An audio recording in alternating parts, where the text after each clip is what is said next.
You know the feeling. A friend calls you late at night asking for a massive favor that you physically do not have the energy to perform. Or a colleague casually dumps their workload onto your desk right as you are preparing to leave for the day. Your stomach instantly tightens, a heavy lump forms in your throat, and every cell in your body screams that you need to say no. But instead of stating a boundary, you hear your own voice saying, "Yes, absolutely, I can help with that." And on the rare occasions when you actually do manage to whisper the word no, you don't feel a sense of relief or empowerment. Instead, an overwhelming, suffocating wave of guilt immediately swallows you whole. You spend the next 3 hours staring at your phone, drafting long, over-explaining apology messages, and tossing and turning in bed, feeling like you are the most selfish, cruel person alive. You keep asking yourself why it is so incredibly painful to do something as healthy as protecting your own time. Society has conditioned us to view this endless self-sacrifice as a beautiful moral virtue. We label it as being a good friend, a reliable worker, or just an incredibly nice person. But psychology has a much more precise, clinical name for this invisible prison. It is called pathological niceness, and it is a dangerous survival strategy that locks you into a permanent state of self-sabotage. Today, we are going to look at the exact cognitive mechanics running inside your brain that turn your healthy boundaries into an emotional weapon that you use against yourself. When you experience that deep, visceral panic right after setting a boundary, you are not actually reacting to the present situation. You are running a piece of ancient psychological software that was coded into your nervous system when you were too young to defend yourself. According to early maladaptive schemas, particularly what clinicians call the subjugation schema, pathological niceness is almost always forged in an unpredictable or emotionally demanding childhood environment. You learned very early on that your natural needs, your anger, and your boundaries were viewed by your caregivers as a threat, a burden, or a form of disrespect. In that environment, showing your authentic self meant risking emotional abandonment or conflict. Because a human child is biologically incapable of surviving without connection, your brain made a brilliant, desperate evolutionary trade-off. It decided that authenticity was too expensive, so it chose attachment instead. You suppressed your own voice and developed a highly tuned radar to scan the moods of the adults around you, learning that you were only safe, and worthy of love when you were accommodating, keeping the peace, and ensuring everyone else was comfortable. This created a deeply carved internal baseline that equates your personal worth with your utility to others.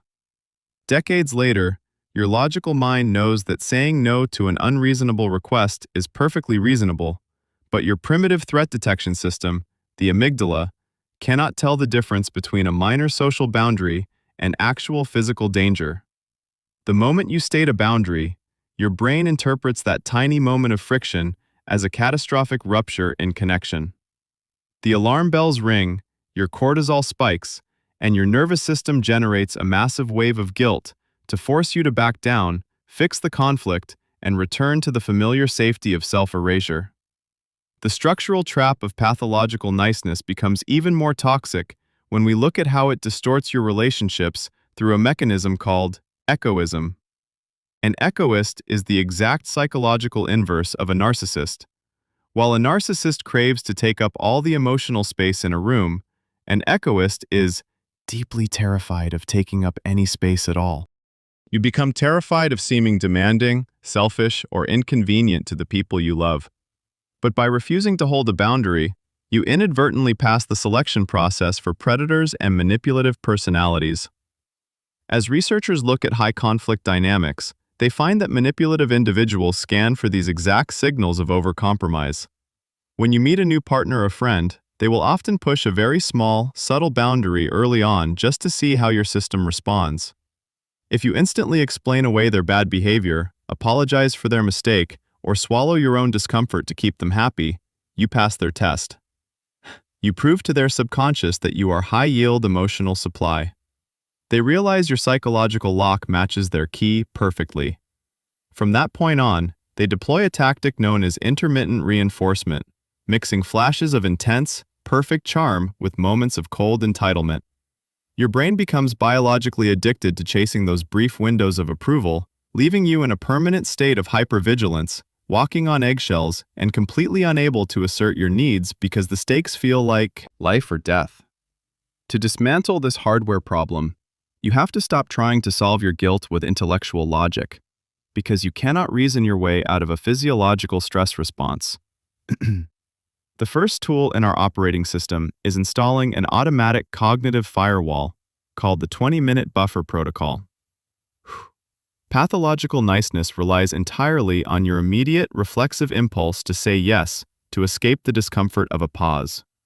From today on, whenever anyone asks you for a favor, a commitment, or an invitation, you are forbidden from giving a real-time answer. It does not matter if the request is small or large. You use a mechanical, pre-scripted phrase. I am currently in the middle of focusing on something. Let me check my schedule and I will get back to you in 20 minutes. By forcing this buffer, you drop your nervous system out of that high-alert fight-or-flight state. You give your prefrontal cortex the space it needs to evaluate whether you actually have the capacity to help, and you prevent your people-pleasing reflex from signing away your peace before you can even think. The second tool is changing how you communicate that boundary by entirely banning the JADE protocol, which stands for justify, argue, defend, and explain. When you feel guilty, your natural instinct is to over-explain your no. You say, I wish I could help you move, but my back has been hurting, and I have to run errands, and I worked a double shift. To a normal person, this sounds like a reason. But to a manipulative or demanding person, your explanations are not clarity, they are ammunition.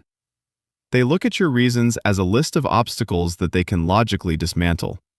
They will say, oh, your errands can wait, or I'll help you with your back. The moment you enter a debate about your reasons, you have already lost the conversation. Instead, you switch to your boundary, brief, informative, friendly, and firm. You say, hi, I won't be able to help with the move this weekend, but I hope it goes smoothly, thanks.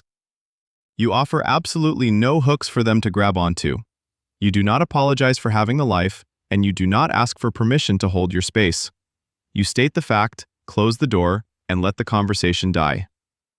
The final and most difficult part of the rewiring process is what neurobiologists call urge surfing the guilt wave. When you start setting these clean boundaries, the guilt is not going to magically vanish. In fact, due to what clinicians call an extinction burst, the emotional discomfort will initially feel much more intense. Your brain will scream at you that you are being a terrible person. When that physical heat hits your chest and your stomach turns, you must do something highly counterintuitive. You do not run away from the guilt, and you do not cave to fix it. You open your notebook and you factualize the sensation. You write down, I am experiencing a level 8 out of 10 wave of guilt right now, and my chest feels tight. You treat the guilt not as a moral truth, but as a temporary biological storm. These physiological waves always peak and crash within about 20 minutes if you do not feed them with compliance. By sitting still and breathing through that discomfort without breaking your boundary, you are doing a heavy rep in the gym for your emotional brain. You are teaching your amygdala a profound neurological lesson. The boundary was set, the guilt arrived, but nobody died, and we are still completely safe. You were targeted and drained by the demanding people in your life, not because you are weak, but because your capacity for empathy is so incredibly high yield. But an empathy that does not include yourself is a deeply flawed architecture.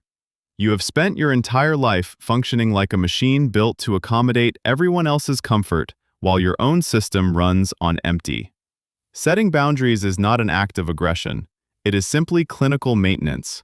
It is the realization that you cannot use your own emotional survival to fix someone else's structural entitlement. When you hold your line, the people who were exploiting your lack of boundaries will naturally rage and fall away. But that loss is not a tragedy. It is a graduation. You are calibrating your baseline to match your actual human worth. Start with one tiny mechanical buffer today. Let the guilt burn through your nervous system like a brief wildfire, and watch as it clears the ground for a life that actually belongs to you. Take care of your machine, and I will see you in the next one.